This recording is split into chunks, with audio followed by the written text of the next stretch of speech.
recent storms on Vancouver Island caused by farmer Tafadzwa Matamba enduring Jack Frost. Are you rolling? Well, here we are on Little Zimbabwe Farm, where, as you know, my husband, farmer Tafadzwa Matamba, is off with making negotiations with Jack Frost as we speak. He was very, very sorry when he left.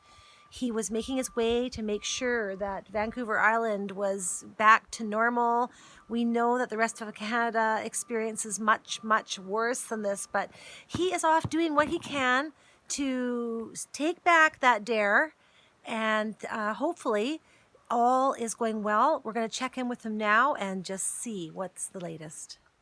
Tafadzwa, can you hear me? Can you hear me? There's so much static. I'm not hearing anything.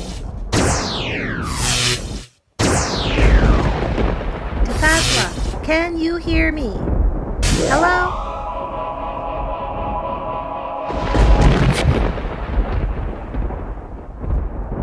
Oh, I think he's making his apology.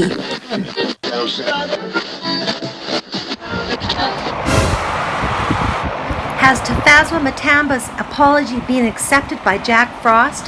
Stay tuned for more. This is yours truly, Amy Matamba, here at Little Zimbabwe Farm.